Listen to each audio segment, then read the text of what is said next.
A very warm welcome to another edition of the Magpie Circle podcast.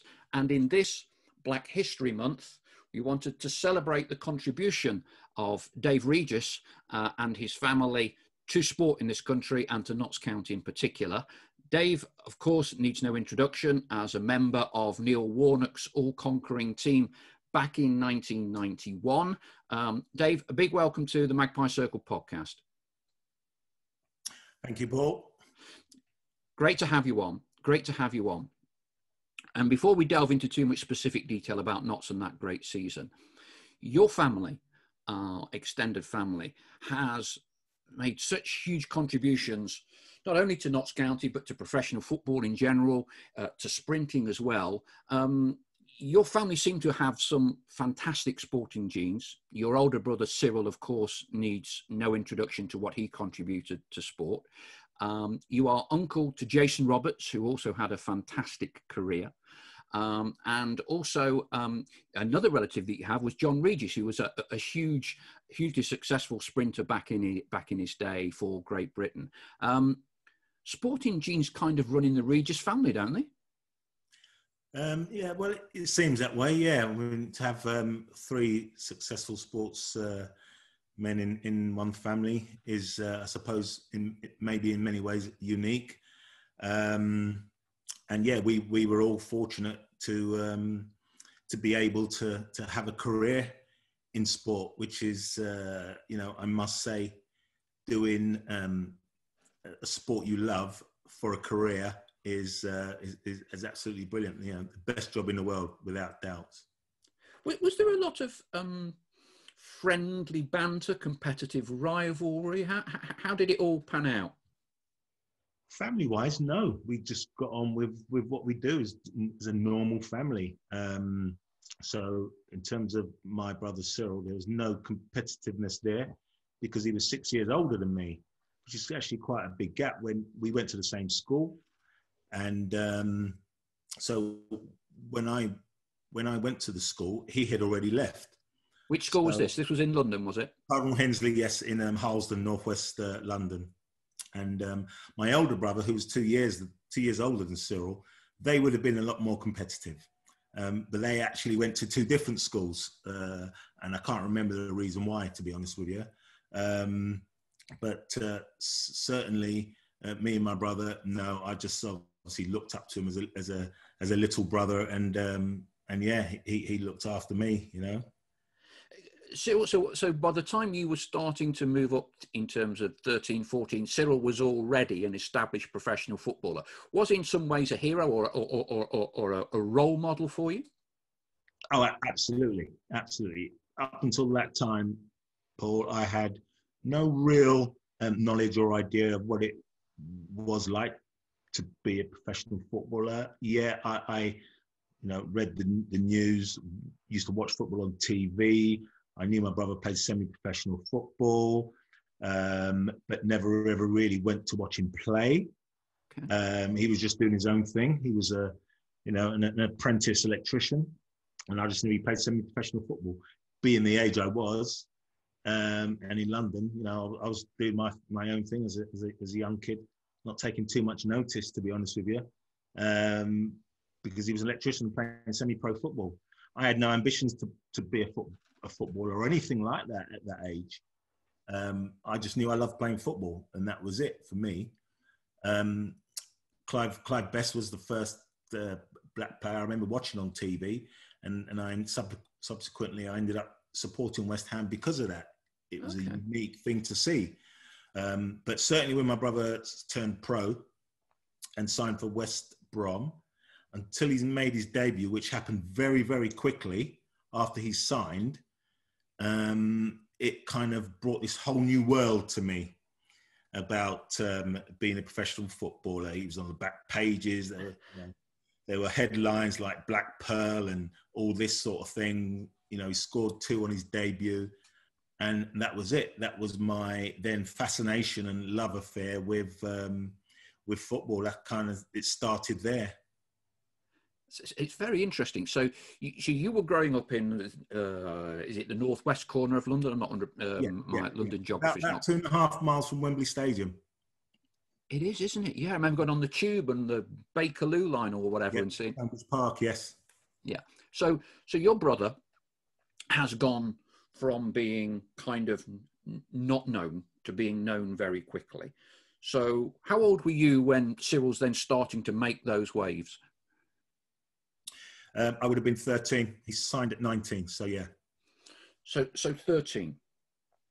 Were you then one of these lads that's brilliant at everything in sports at school, or where did it start to move for you, 13, 14, 15? Well, I would say really it didn't, I played sport at school, yes, loved football. Football, I naturally gravitated toward football. That was a game that got me hooked. But yeah, I loved playing everything. I wasn't that keen on cricket or rugby. It was all football for me. I regularly played up a year or two at times, not really taking any notice. And then when I finished school, again, never ever went into a club or a trial or anything like that. Played for a local team. And is one day a guy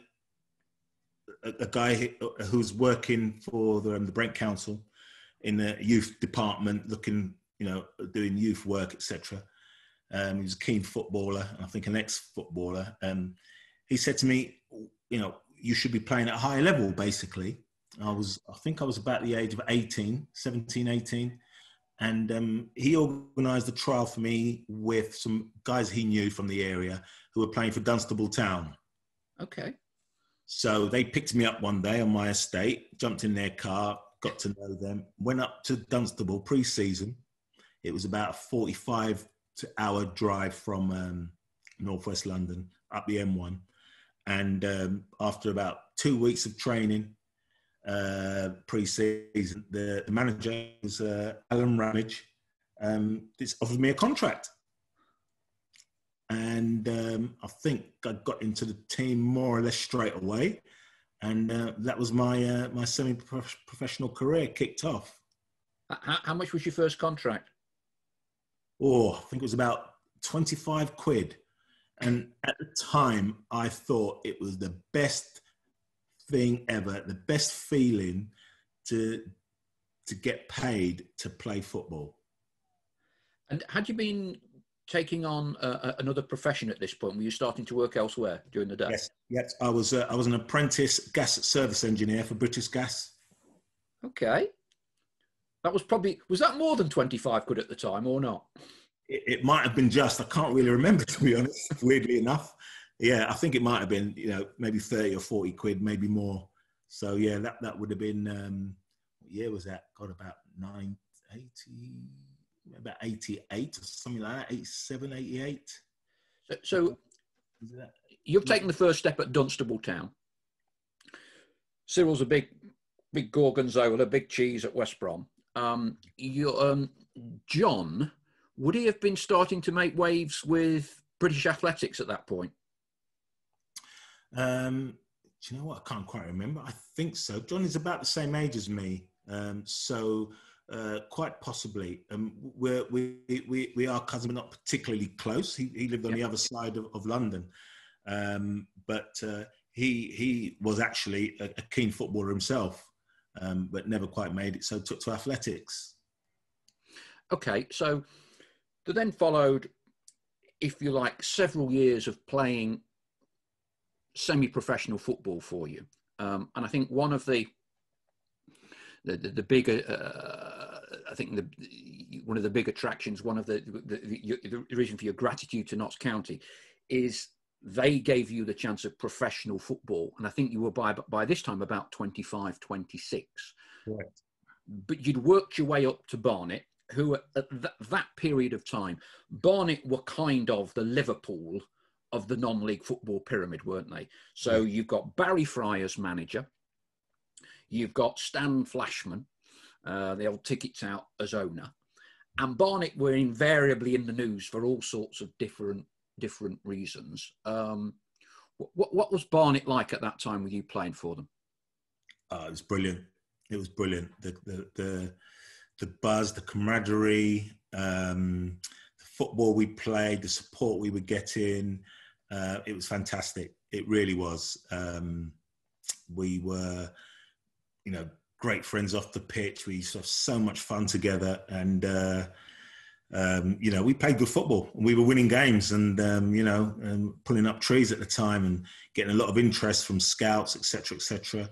The amount of players that Barry sold on from that club into the professional game is unbelievable. So it was a great time to be at the club. I think whilst I was there, I think we broke the non-league record for signing players. Were broken 3 or 4 times because the ambition for the club was to get into the league.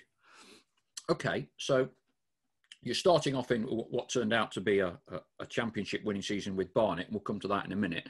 So Neil Warnock's hopped in his car with Derek Pavis, and I think Mick Jones came down as well. So they come to watch you. And they end up not just signing you, they signed Paul Harding as well. Did you know anything about that? Well, actually, it's a funny story. It may or may not be in Neil's book, but I remember we played Notts County pre-season. Okay. And I think Shorty and Dean Yates were the centre halves. I was centre forward. I didn't know Neil Warnock was there, but I think I know that a lot of scouts used to go to Barnet games. But this night, I can't remember, no idea what the score was. But later on, I understand that Neil Warnock was coming to watch a left back that we had, or he was interested in a left back. And obviously in that game, he got to see the left back, and myself and everybody else obviously were on show. I think I, took got their attention from my performance. I don't actually remember particularly having a very good game that night, to be honest with you. And then as the story goes, I think they came back to watch Jeff Cooper, he was a left back. And we had a flying start to the season. And Paul and I caught his attention. So he switched his attention to us and done a deal with Barry Fry to take us to Notts County. At what point did you become aware that you could be going to Notts County? God, I think it was kind of like when Barry Fry had more or less agreed, to be honest with you. Yeah, there was some interest. He talked to me about the interest, and the good thing about Barry, he was very open with his players. About clubs that were interested. He was always happy to help players on, get into the game, because the professional game, because he had this unnerving knack of finding other talents to step in if needed, and he was more than happy to help his players move on and bring others to bridge the gap, so to speak. So, at that age, I can remember at the start of that season thinking, 26, if I don't make it this season, it's not going to happen. And maybe it will happen with Barnet, Because at Barnet, you were still part-time, weren't you? Yes. So what's the life of a part-time footballer in that era? I mean, you were physically going to work during the day and training, twice a week with Barnet? Twice a week, Tuesday, Thursday nights. Yep.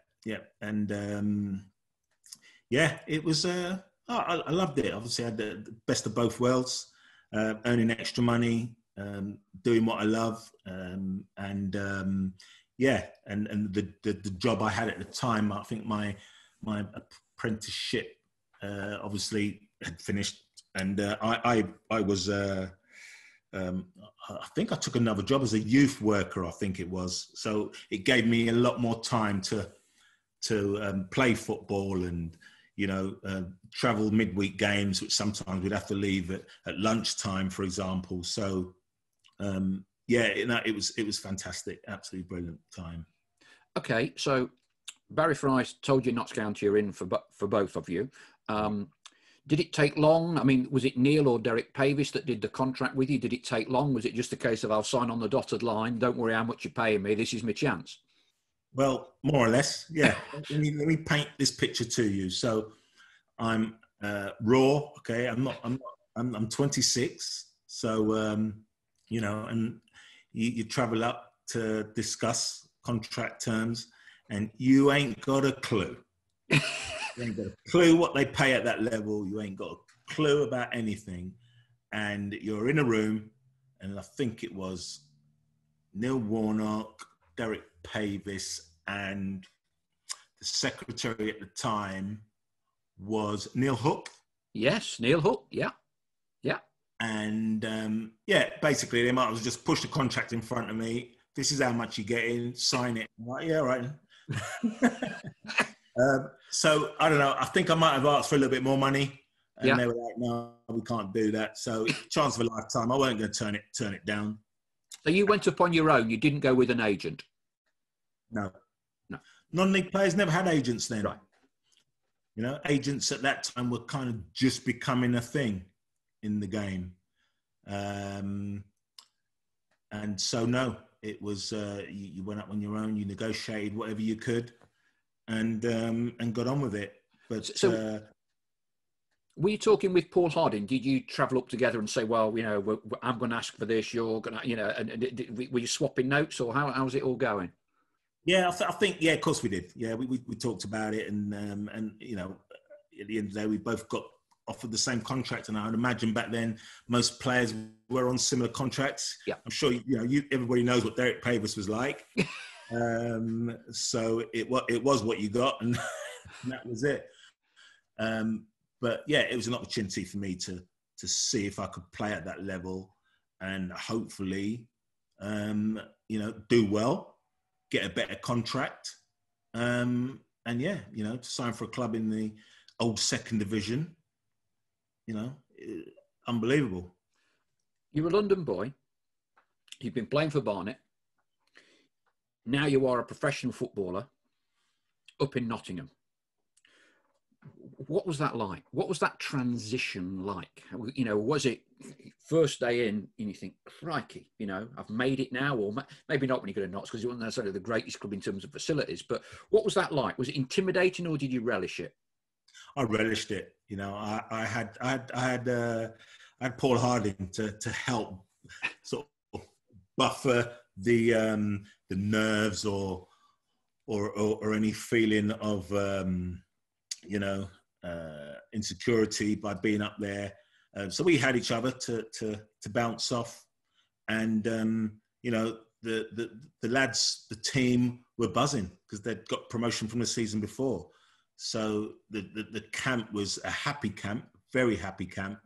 Lots of laughs, lots of wind-ups, as you can imagine. So I felt we fitted in quite quickly. Being Southerners, we got a little bit stick about that. Neil always used to call us Southern softies. And that's kind of one of his ways, I think, that he got you going. You know, he was very good at that type of thing. You know, I'm sure if you were watching the games at that time, you know, Paul and I were by far nowhere near being soft. I was going to ask you about that, because I assume if you got any flack, you could look after yourself, but I presume in the shin pad Thursdays and all the rest of it, Paul Harding could more than look after himself. Absolutely. So yeah, we took it on board, and like I said, we just wanted we fitted in quite quickly, and I think I got into the side before Paul, and yeah, it's weird because, you know, looking back at the dynamics of a football club, you know, obviously you're trying to be all mates, and, you know, you forge some friendships with others better than others. And ultimately, you know, you're taking the place of somebody else if you get into the team. But, you know, that's the game. and ultimately it's not my fault. I don't pick the team. So that looking back, I'm sure some people's noses were put out of joint a little bit, but that's the game. You're professional, and you ultimately have to get on with it or move on. How did you find it physically? Because it wasn't just a case of moving up from non-league or from Barnet. You've gone straight into, we will call it the old second division, but the championship of today. Now that's a big leap. Right. And it wasn't like you spent a year in the reserves or anything. Within a matter of weeks, you were in. Yeah, and probably still quite raw, So yeah, it may have seemed seamless, but like I said, we had a really good team, and we played 3 up front most games. That suited me, mainly being when I played the central target with Tommy and Bart's on either side. Yeah, and we would interchange instinctively. We just hit it off. Tommy, if you gave the ball to Tommy anywhere around the box, you knew you weren't going to get it back. But 9 times out of 10 he'd score. So all teams need goal scorers, and selfish ones at that, who also contribute to the team in other areas. And the 3 of us, we made a really good start to that season. I mean, the 3 of you basically got, from what I can work out, my maths isn't great, the best. I think you got over 50 goals, the 3 of you. You mentioned Tommy. What about Kevin Bartlett? I mean, you are quick. But I mean, how quick was Bart? Oh, lightning. He had very quick feet, smaller sprinting steps than me. I've got long legs, and it took me a while to get going. But yeah, he was quick off the mark, very quick. Neil, if you look back on his career, Neil Warnock, wherever he's been, he's had a habit of signing strikers, not necessarily established strikers, slinging them in early on, putting 3 or 4 strikers on a bench. I mean, what did Neil say to you, for instance, before your debut? And did he wind you up, or how instill confidence into you? What does he do? Yeah, just to be honest with you, very little. Just go on and play, be a nuisance. And I think he probably recognised that, at my age, perhaps, there wasn't too many things he could, try to teach me as such. I started the season very, very well. I was in good scoring form. My confidence was high. And I just went out there and had fun. And it worked out. But yeah, he would wind the team up in ways, this lot think you're rubbish, we're Little Notts County, that sort of thing. But and our football was simple, it was simple. The defenders defended, midfielders moved the ball quickly into the final third, and you had the 3 of us there who would cover as much grass as we could and be a nuisance. Clarity is a word that's cropped up in several of these podcasts that we've done, manager to players, chairman to manager, clarity in football. And I think Neil always had clarity, didn't he? But he also had some very good footballers at Notts in that year, didn't he? Players who went on to establish themselves for a decade and more in the Premier League. Yes, yeah. We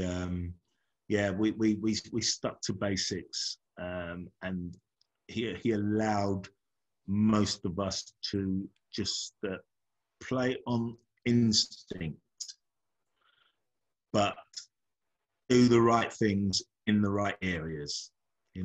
Don't mess around with the ball at the back. If it has to go into row Z, it goes. And he had a winning formula, and he was no way going to change it. From Scarborough to then going to getting Notts, getting promoted.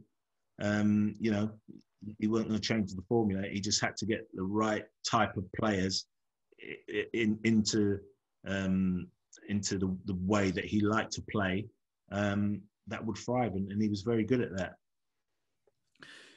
So you've gone from part-time at Barnet, you're now starting games in the Championship, you're scoring goals.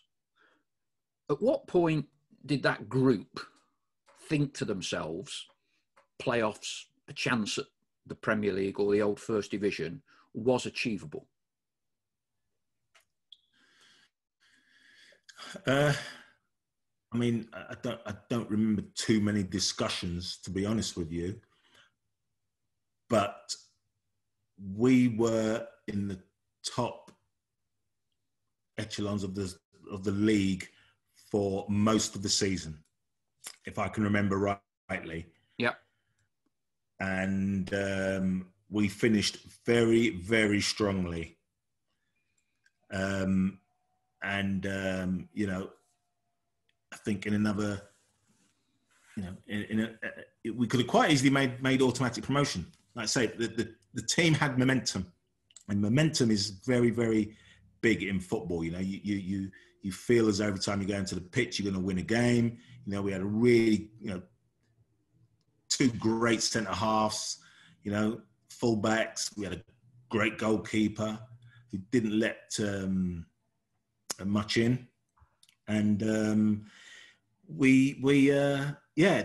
towards the end of the season, we went on an unbelievable run, and I know personally, it felt like we would win every game when we got onto the pitch, and going into the playoffs and subsequently the final.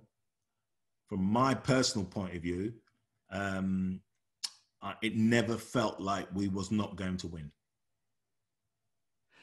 Several of the lads... We were on a roll. Yeah, several of the lads have told me that. No, absolutely, mate. We were on a roll. And, you know, our confidence was sky high. I mean, the stats were, of the last 7 league games, you won all 7 of them. The last 7. So Watford, Millwall, Swindon, Plymouth, Oldham, Ipswich, and Drake's got 2 at West Ham in the final regular season game when the title, the trophy was there to be presented to West Ham. Drake's banged a couple in, didn't he? And then they had to fly it by helicopter up to Oldham or something. Correct. Yeah, we were flying. And going into the playoffs, again, you know, Middlesbrough, they fancied themselves. I think Neil simply put up, I can't remember the article now. Our week was as normal as ever leading up to it. And he put an article up in the changing room. I think Colin Todd was the manager there. Yeah. Said something like, you know, look, lads, they think they're already in the final. I can't remember what the article was. And that was it. That was it. We went up there. I think we drew up there, didn't we? We drew. Yeah. I think we drew. Yeah, drew up there. Yeah. And just before we pick up on the replay, not the replay, the second leg, and we can talk a bit about Paul Harding that night. It's funny, you see. Neil's picked up on something, traditional values. I'm a big thing on traditional values in football, and however much more sports science we get, etc., a lot of things don't change. The basics never change in football. And so it's a good old-fashioned newspaper article pinned on the wall. That's the team talking it. And you know what? We played more recently Coventry with Kevin in charge. And Alan, unfortunately, there was something went in the programme about plans for Wembley in the programme that night, the second leg. Wow. And as soon as I saw it, I thought, that's a problem. Of course, Mark Robbins, Coventry saw it. It's pinned on the wall. Pinned on the wall. You know, and that's 25 years on. Nothing changes, does it? For all the sports science, all those things, as soon as I had seen that article, I knew there would be a problem. And you kind of hope Coventry don't see it. But of course they do. Of course they do. Of course. Yeah. You don't need any much more motivation than that. They think they've already won it. Do you know what I mean?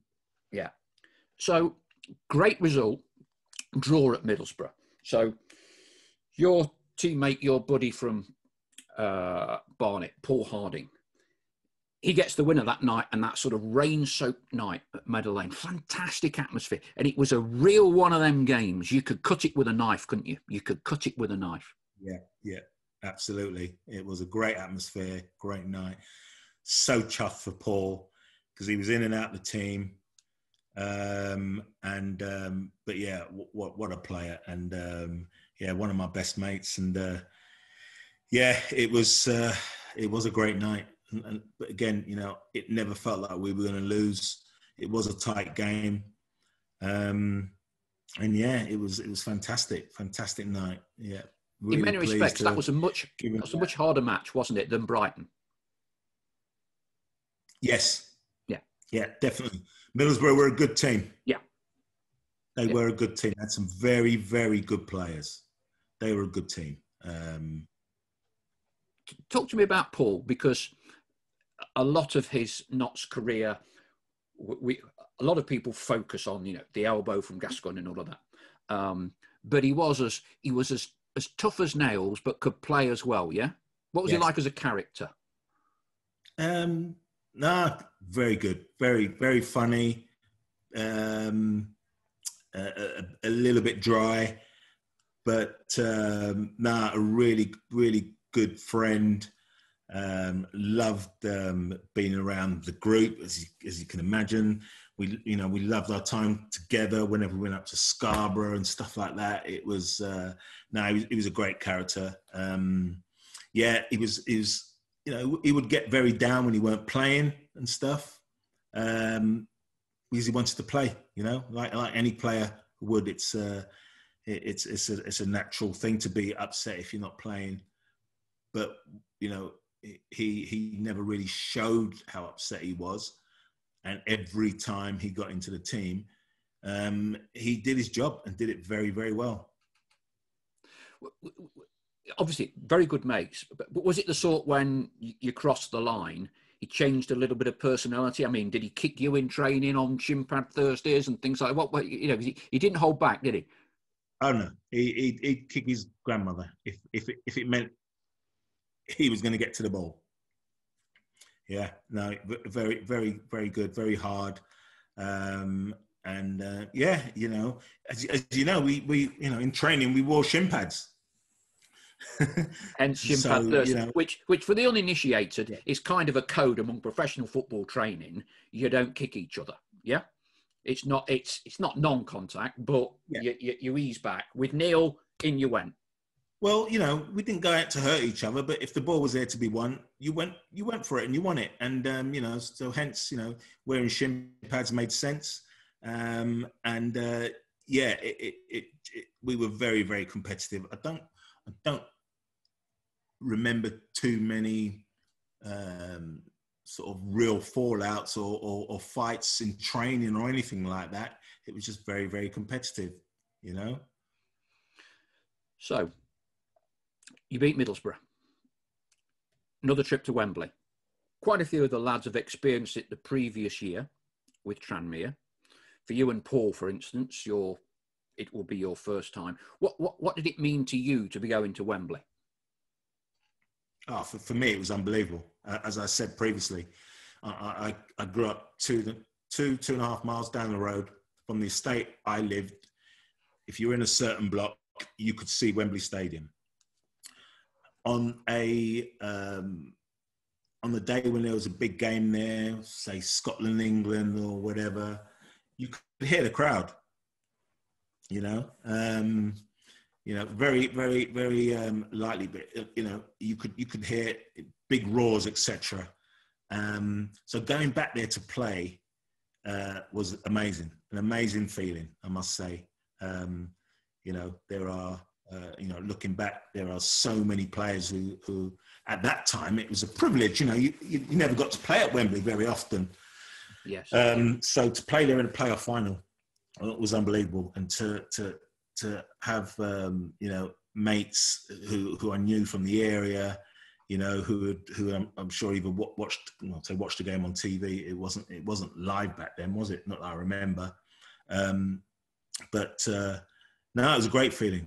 Absolutely brilliant. And you know, I used to, you know, sort of roam around those streets around Wembley Stadium as a young man, you know, and Wembley Market and everything else. And yeah, a little bit surreal, but yeah, it's sometimes you can't take in the full enormity of what you're actually doing because you're kind of in the moment. But yeah, it was absolutely brilliant, phenomenal. So take us through the countdown to Wembley. You would have gone up to Scarborough, which was kind of, did you go to Scarborough? Was it a visit to the Belfry? Neil had kind of a set routine for Wembley, didn't he? Yeah, it was the Belfry. Yeah, we travelled down from there. You know, the mood was very good. You know, we were so relaxed. We I think we watched. We may have watched Chubby Brown on the way down or something like that. That's it. And it just we never, you know, nobody was nervous. We didn't talk about the game. We were on the bus, laughing our heads off. And then once obviously the game started, everybody got their game heads on, and we just did what we were doing for the last 7, 8, 9 games. Winning. When did you know you would be starting?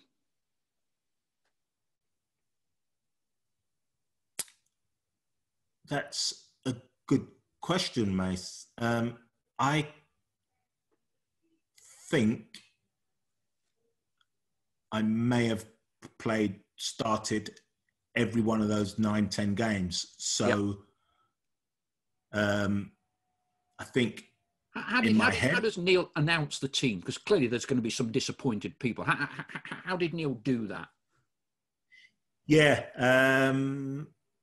I think from what I can remember, he just put the team sheet up on a Friday after training. Yeah.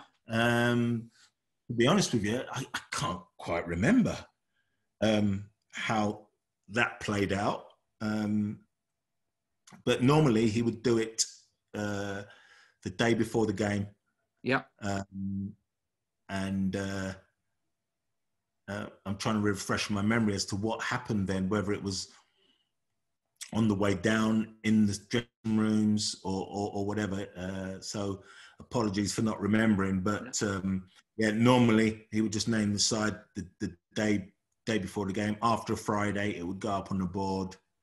But from a personal point of view, I never felt like I wouldn't be playing. Right, okay. And yes, I would have been disappointed if I hadn't played, because like I said, I think I'd started the last 9, 10 games of that winning run. So, it was a good place to be, flying high in confidence. And dare I say, I think that the team, you know, more or less picked itself.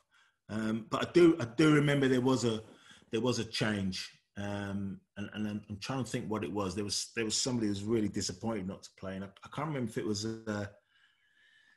was Alan Paris or Paul Harding. I know he was a substitute, and I came off towards the end. Was it Bart's or was it Paul? I've got it down as Bart's being a sub here, and Paul Harding. Yeah. Bart's and Paul Harding were subs. I remember because I've known Alan for 30 years. Alan started, so Bart's and Paul were on the bench. Yeah, and and I can't remember. I've got something in my head tells me that Tommy might have come off, and he went like that, and Neil changed because he was on a hat trick, wasn't he? That's it. He was like, you know what he does, and so I might have to give him a call and try and remember properly. And Neil might have changed his mind and asked me to come off. And yeah, it was fine, no problem. I got my goal. We were gonna win, and yeah, it was all good. Now, your dad didn't always come and watch you too often, did he? But he came to watch you that day, didn't he? Yes. I think that might have been the only live game he came to watch me as a professional. Really? Yeah. He wasn't a massive football fan. He knew nothing about football. You know, he came to the UK in '63, had never played football. So he was very proud of us, and we know that, but going to football matches wasn't his thing. Was he still living quite close to Wembley at that point with the home Harlesden, or? Yes. Yeah, they were in the same estate, same flats that I'd left. They were still living there. So he'd probably come down on the tube, and you'd sorted him out the tickets and everything, yeah? Yeah, more than likely. The 18 bus it was. Or it would have been, I'm sure. So you got your goal off your chest, yeah? Yes. Cross has come in. What did that moment feel like? Yeah, it was magical. To watch that ball just go in was almost like slow motion. Yes, it was a little bit of a fluke. But as the saying goes, they all count, absolutely. And I just lost it for a while. And it was great, absolutely great. Because Tommy because he got the 2 goals, he kind of stole the show. It was 2 from Tommy Johnson and was it Dave Regis scored? But I'm sure to you that didn't matter one bit, did it? No, not at all. You know, we win as a team. You know, strikers are there to score the goals and help the team to win games by doing so. So no, we won as a team, and like I said, we were a really good bunch of friends who enjoyed each other's company, and we all win together. Absolutely. What was it like? Dressing room afterwards, bus ride home, just a carnival? Yeah, a bit of a blur and absolute carnival. Yes, it was fantastic, and great drive back.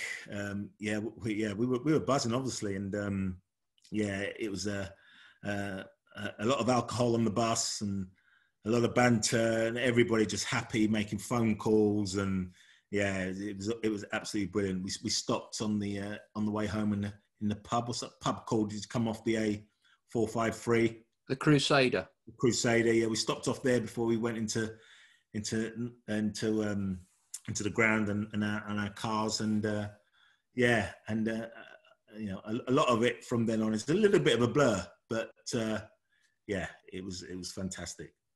Yeah, I love the story that Tommy Johnson tells about how he was delegated to do the press the following day, when most of you, as you deserve to be, were tucked up in bed, and he's going across Trent Bridge, and there's a Mercedes pulls up alongside him, window comes down, and Tommy's thinking, crikey, what's happening here? Blacked out Mercedes windows, what's going on? Young man, you did very well. And it was Cloughie. It was Cloughie. Yeah. And you mentioned your dad being on an 18 bus going to Wembley. Tommy couldn't drive. Drapes was hungover, who was his normal driver. So Tommy had got the bus. So there's Tommy Johnson, 2 goals at Wembley, getting the bus to go into Meadow Lane the following morning to do the press. And that kind of summed up the spirit and the camaraderie and the working class roots of Neil and Notts County. Yeah, definitely. Everybody, we were down to earth.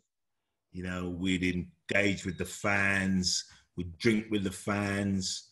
We had time for them. Absolutely brilliant times, and great people and supporters of the club. Okay, so you're now in we will call it the Premier League. You're now in the old First Division, and you've scored 17 goals in 43 appearances, whatever it was, in your debut season in the Football League. Job's a good one. I mean, first thing, did you get a new contract? Yes. Good. Yeah, I think we all did. The way it panned out, it's kind of what happens in football, though, isn't it? You know, you can be top of the world. Your first game's at Manchester United. Did you start that one or not? I think I did, yes. Yeah. So you're playing the big names. What was that like, going to Manchester United first game? Yeah, that was brilliant. Yeah, boys stuff, you know. We you know, the enormity of the ground, the stadium, everything else, playing I think they'd won the UEFA Cup or something like that season. Yeah, it was fantastic. You know, you're playing against, you know, Brian Robson, Ali McClare, centre half. Chelsea's made his debut. Chelsea's made his debut, yeah. And on one wing, on the other wing, you had Ryan Giggs, who had broken into the team the season before. Yeah, we were in awe, but you know, we gave it our best shot, and you know, it was a tough season, but unbelievable to looking back now. First game in the top flight, Man United away, awesome. Now you ended up staying not as long as you might have hoped in that season. You made, I think, it was about 10 appearances. Yeah.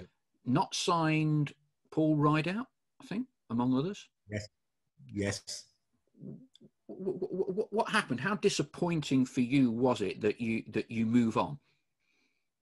Yeah, it was very disappointing, Mace. But you know, I'd probably found my level. You know, it is disappointing looking back that I wasn't able to start the season well, and but you know, I was playing against better players. You know, a year prior to that, I was playing for Barnet. But yeah, I was disappointed. Disappointed not to score at least one goal. Yeah. I think I hit both posts at Chelsea away. And yeah, it just didn't happen for me. And you know, Neil Warnock brought some new strikers with a little bit more pedigree, more experience, and allowed me to leave. So you know, I was fine with it. You know, I was a realist at that age. I just started my career. I had a great journey, and was really just looking forward to kickstarting my career again somewhere. But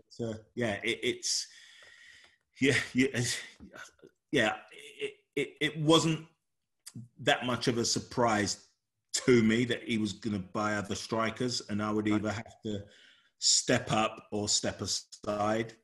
And I suppose I could have stayed and fought for my place, but I had an opportunity to move. And after discussing with my brother, my wife, and everybody else who I trusted, I just said, you know what, just go for it.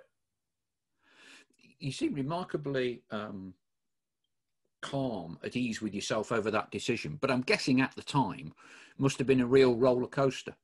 Yeah, absolutely. Yeah. Because, you know, I'd moved my family to Nottingham, and then, you know, all of that sort of thing you start to think about, you know, moving away, having a career, what you do with your family, etc., etc. But again, I took a lot of advice, had a lot of support, and just, you know, just kind of given license to, you know, continue your career and you know, have as many years in the game as you can. Was it done as amicably as it could have been, given what was at stake here? You know, were Neil and Derek, in a way, it's ruthless, I guess, but did they do it right by you? I mean, how did you deal with it all?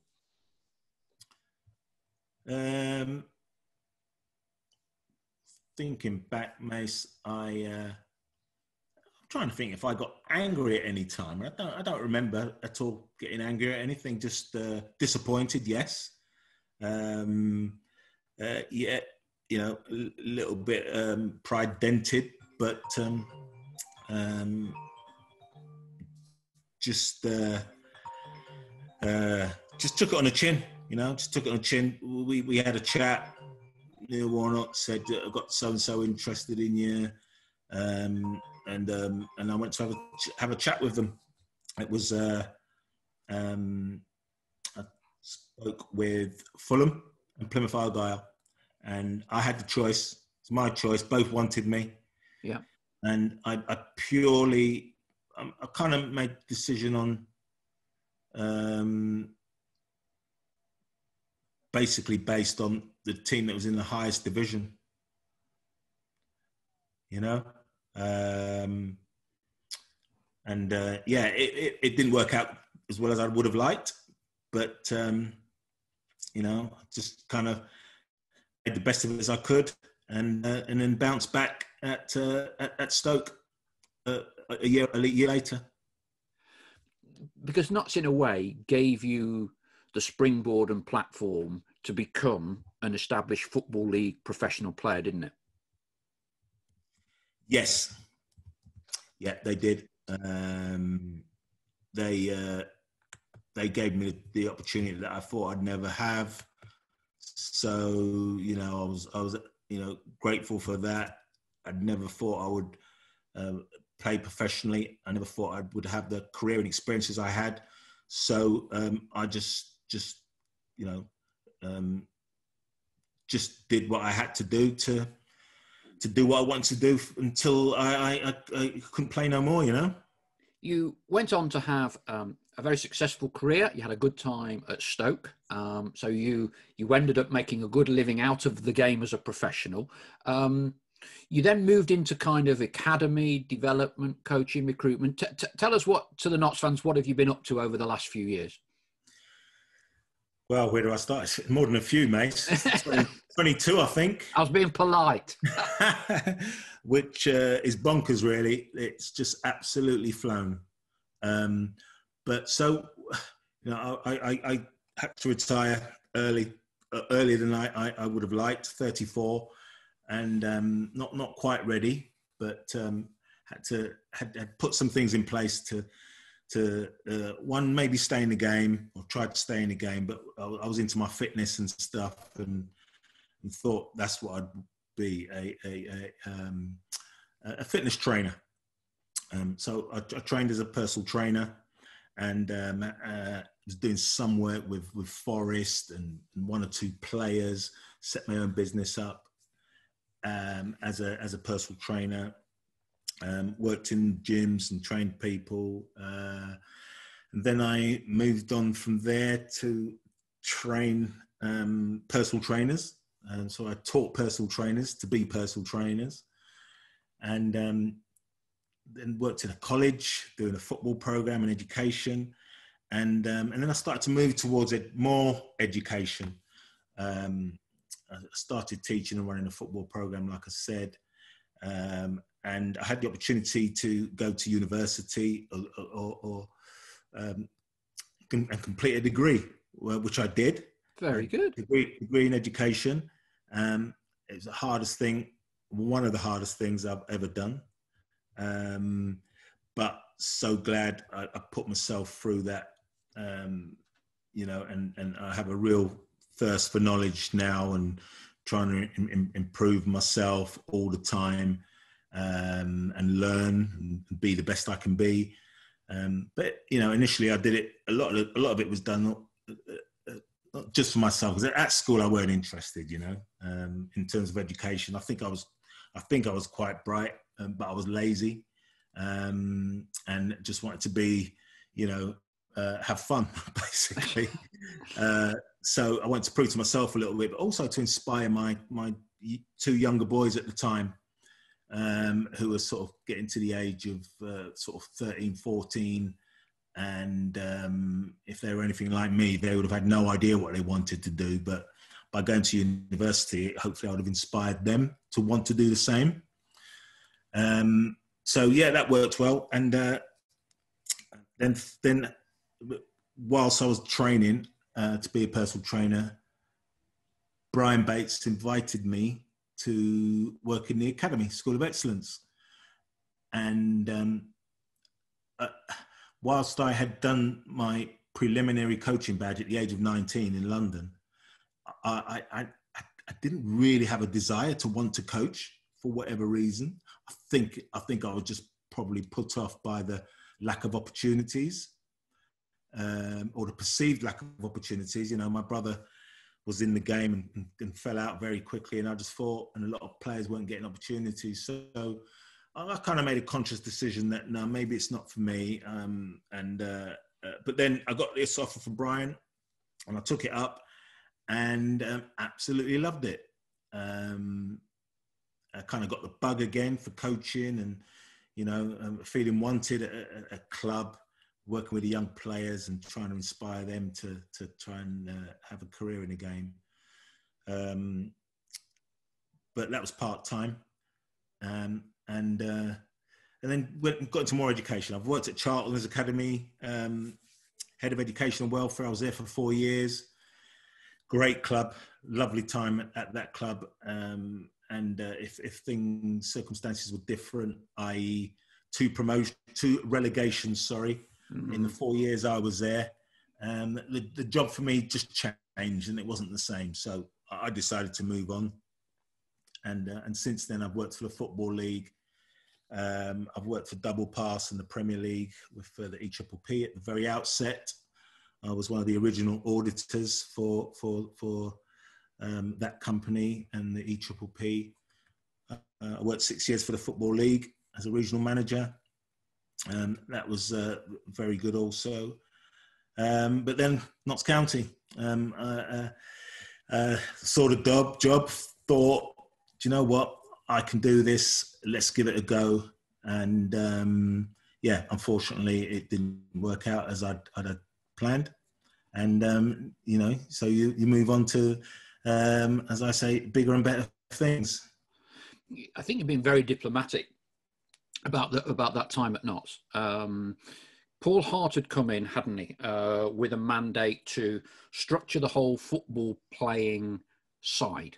And I think, to be fair, I had a stint as a director, as you would know, and it certainly needed it, in my opinion. And I think that Paul Hart, I don't think there's many people in the game better than Paul at that side of things. Everyone you speak to, huge respect. And he and I would often have cups of tea, chew the fat, all sorts of things. And when he mentioned your name, I thought, fantastic. What a great appointment. What a great appointment. And you came on board.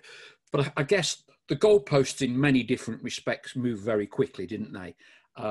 Alan was clearly getting financially challenged when Paul is looking to put in place a proper structure. And then, if you like to compound that, Paul was then approached by Nathan, wasn't he, and went to one of your old stamping grounds, Stoke. So you're kind of left in limbo with Notts battling to stay in the league, and Paul, the man brought in to develop this blueprint, has gone. So it must have been disappointing for you. Yeah, it was. It was disappointing, but that's football. That is football. That's the reality of it. And I went into it with my eyes wide open. The timing was just all wrong. All wrong for Paul, all wrong for me, all wrong for the owner, because in a different circumstances, the club, he could have bought the club when they were in League One. And the dynamics would have been totally different, even if they had got relegated. But I must say it was probably the way the club had been run over the last 10 years, 12 years or whatever it was. The writing was on the wall a little bit. Far too many changes. So yeah, it was disappointing. Gutted that a club with the history that it has, and obviously club that gave me my opportunity when I never expected it to play professionally. I couldn't help to get them back to, say where they belong. I think you belong where you belong. Do you know what I mean? But get them back on an even keel. So yeah, it was disappointing, but that's life. That's football. You have to develop a tough skin to survive in the game, and whether that be as a player, coach, or manager, that your time working within a football club could end at any moment. Yeah, I think it's a terrible shame that things panned out as they did, particularly for a club like Notts, because historically, dating back to the era of Jimmy Cyrille, Notts have produced and had a regular pathway for players to come through the ranks. Tommy Johnson, Mark Draper, in the Notts side that you were there, came through with Jimmy Cyrille taking training sessions when they were 11 years old. So in the past, the club has had that pathway.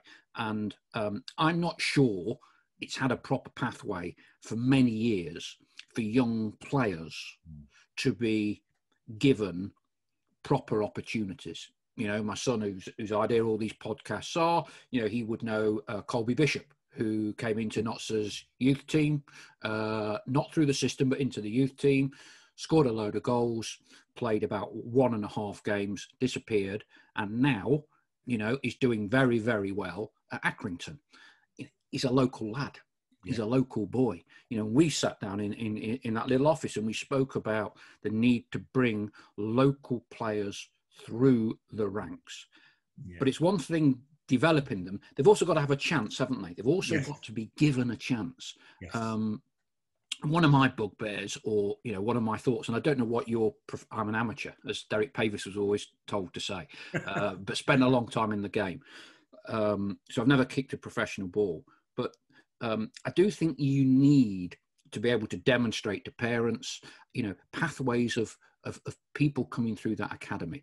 Now, some clubs, you would know this more than me, almost mandate the management to say there has to be a certain number of players coming through the academy to be part of that professional team squad, travel with the team, be on a bench.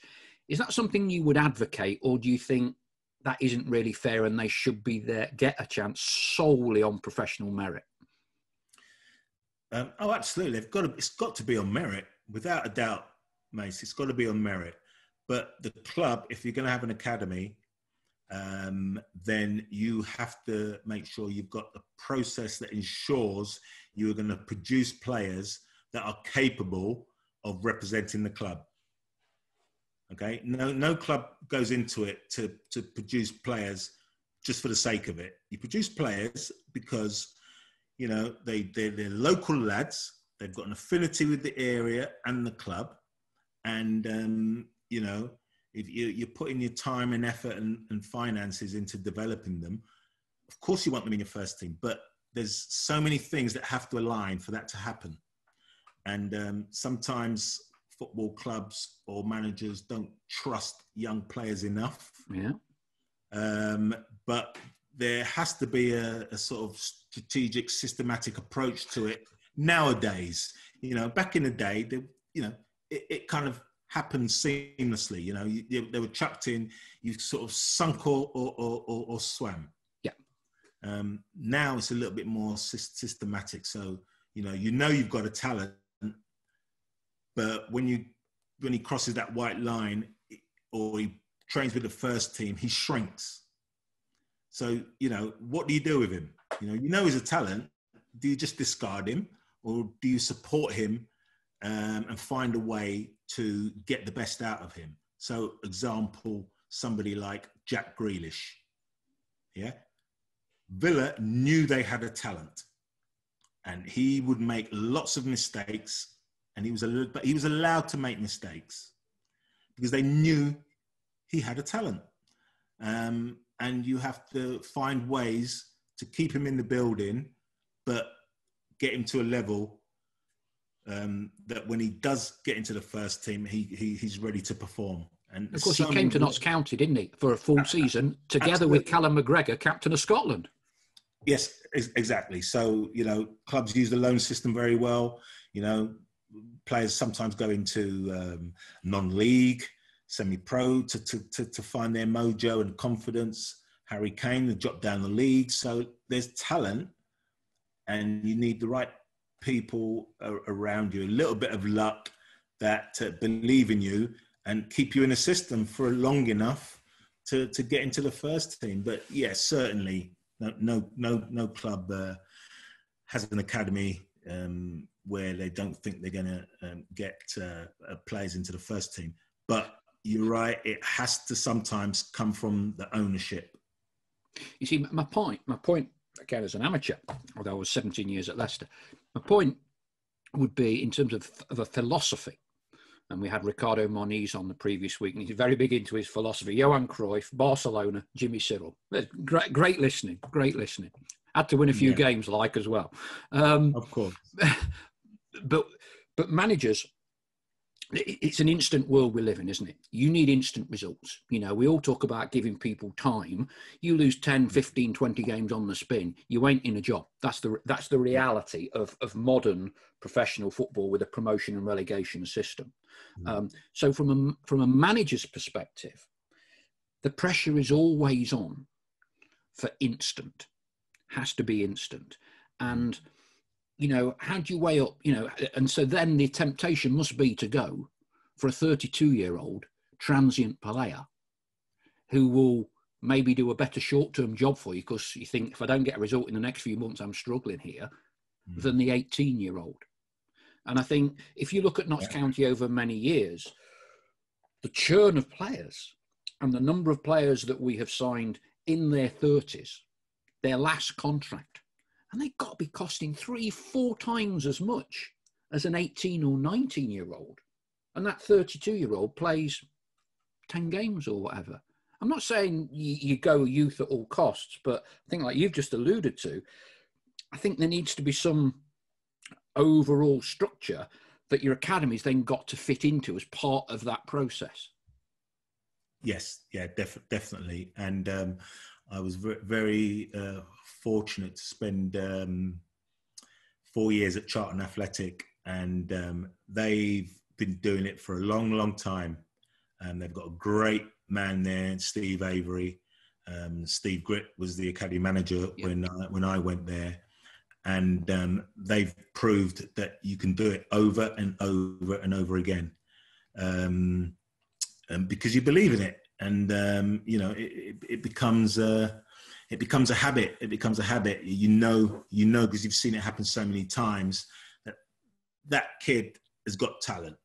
We might have to be a bit patient with him. John Joe Shelby, he's going to make mistakes. We'll put him in, we'll take him out. We might have to send him on loan. We might not send him on loan, because if we send him on loan, it might ruin him. So you've got all those nuances as well. Some players are going to thrive by going on loan. Some players, if you send them on loan, you might ruin them. So keep them in the building for a little bit longer. But yeah, it's giving them the confidence to go and play and make mistakes, because as we all know, all players make mistakes, no matter how old you are. I suppose in terms of your own career and your own big break, Neil Warnock saw something in you. Now, I know you were 26, but in terms of league football experience, you were very, very, very raw. And within a matter of weeks of you signing up, you were in the team, weren't you? Tommy Johnson, 17, Mark Draper, they were in the team. And it's very much sink or swim, isn't it? If you didn't score for the first 10 games at Notts, probably wouldn't have had much of a season here, wouldn't have got in the team. Quite possibly. Football is a performance, you perform when you're confident, you perform better. Sometimes, all you need is the manager to give you that confidence, to be able to go out there. Sometimes you just got to be allowed to make mistakes, because we all do, without getting hammered for it, because nobody goes out there to make a mistake on purpose, obviously. But yeah, playing with confidence, and the manager giving you the confidence to play, and putting them arm around you when they need to, or giving you a little bit of a telling off or a roasting when he needs to, if you're the type of player that can handle it. Because if you're not, then you may never bounce back from a roasting. Do you know what I mean? We started this podcast talking about the contribution that your family, the Regis family, has made to football, Notts County, professional sport. Now, my son dug out, well, literally while we've been doing this podcast, a photograph of you and Cyrille. And so you played against each other the one time, didn't you? The one time. Yes. Yeah. Stoke City. I think it was a cup game, but I really can't remember, to be honest with you. But yeah, that was the one time. The cameras were out. We had a couple of pictures, and then we got on with the game. But yeah, it was a really special moment. And did Cyrille help you along the way when you were coming through the pro ranks at Barnet and giving you little pieces of advice? And of course, society was a little bit different in certainly in the 80s, but in the early 90s as well. Did you have to overcome challenges that perhaps you shouldn't have had to do because of the colour of your skin? And did Cyrille help you with that in any way? Yeah, there was a lot of challenges. And yeah, you almost you put on your thick skin and determination to not let anybody stop you from achieving what you want to achieve, regardless. Yeah, at times it is very, very hard.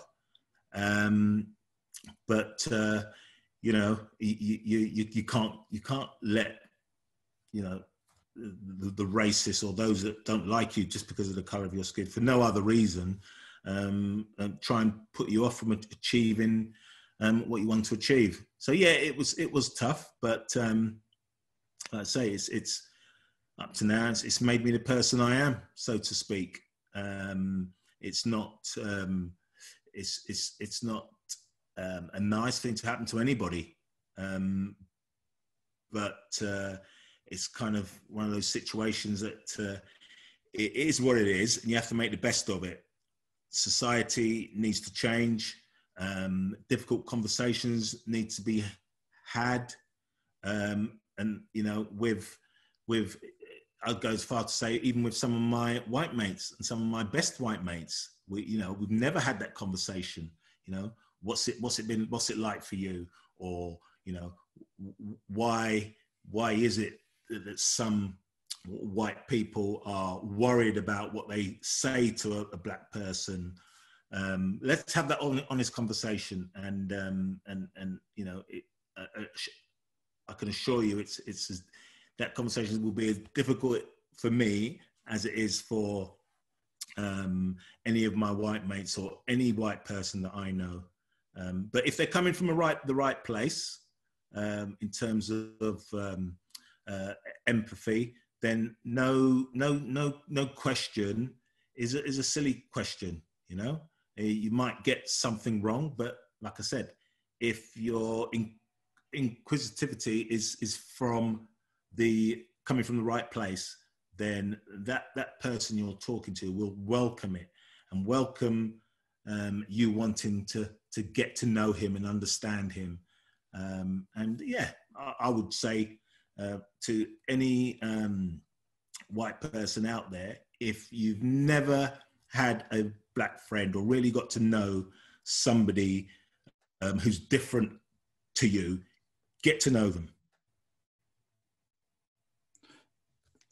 Very, very interesting. I mean, the longest or oldest friend in terms of length of time I've known in professional football would be Alan Paris. And Alan, when I got my first job covering Peterborough United on the Peterborough Evening Telegraph, it was 1985. And Alan had been released by Watford, and he joined Peterborough in that season that I started covering them. John Weil was the manager. So Alan would actually be probably the longest serving professional that I have known. And I guess from what you're saying there, I've probably never had that conversation that you're talking to him about. He's always been my friend. You know what Alan's like. Lovely lad. Lovely lad. And he came down to watch Notts. He stood with me on the terraces, Maidenhead United, Boxing Day last season. Yeah. Came down, he lives in Slough, and he come down. Yeah. On the terraces stayed with him recently, yeah, and he's a lovely lad. But it is interesting what, when you talk in those tones. And I think it's very important and it's very gratifying that you have been able to hold office within the Football League and within governing bodies. And it's vitally important that, clearly Notts was a disappointment for you. It was for me, and I'm sure it was for all Notts fans from a personal level in terms of the development of Notts County people. But, you have so much to offer from insight and experience into corridors of power within football that don't always have that view on show. And that's probably put in politely. Sure. Yeah. I wouldn't say I set out with that purpose, but no. But more and more as I get a little bit older, and obviously in light of what's going on around the world, it feels almost like, maybe I should make this a little bit of my purpose, a little bit of a further legacy. I go back to when my brother passed away. I was absolutely overwhelmed with the sentiments and everything that was displayed by everybody, from the Premier League, the FA, the Football League, the wider football community. It was unbelievable, and we need to, as society, work really hard, everybody, to see everybody as just for who they are. We're different but the same. And I think let's just end from a positive note with regards to Notts County. I mean, wonderful times. Is there any story or background or anecdote that you think fans have not heard before but might find interesting? Was there anything from your time in that season at Notts? Give us a little snippet or insight, maybe something that typified or characterised it. Just those little kind of jewels that we as fans don't see. Okay. This is one of my favourites.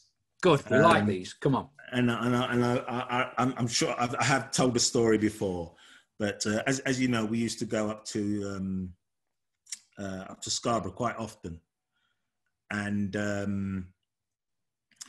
on this, I think one of my first occasions, it might have been the first occasion going there, I had no idea what to expect. The lads used to talk about it and talk about this little B&B where they used to stay, etc., etc. It's all right, great. Yeah, should be good. Bit of team bonding, bit of training, etc., etc. And I can't remember the name of the B&B, but anyway, we rocked up, and I was rooming with Tommy and Drapes. Oh, so you weren't with Paul Harding then? You were Tommy? I weren't with Paul Harding. I can't even remember why, or even if he was there. But I was rooming with Tommy and Paul Harding. Tommy and Drapes. And we're in a room, and this room wasn't the biggest, and it was a bunk beds, and I think it might have been another single bed. And that was our room. No airs and graces. It was simple as anything, and it was absolutely hilarious. So that you had them two in a bunk, and me in the other bed. But it's those sort of things that really brought us together. We'd stay in anywhere, And yeah, that was bizarre, absolutely bizarre. It wasn't what I was expecting, but it brought us closer together, all of us.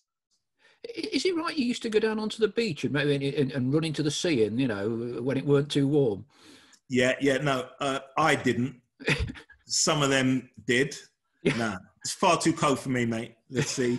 But no, I'd do my running, Mace, and yeah, some of the guys would get in sea. Basically, we'd run on the beach. It's very taxing on the legs. It's really hard work, but yeah, that was part of the training that we did whilst we were up there.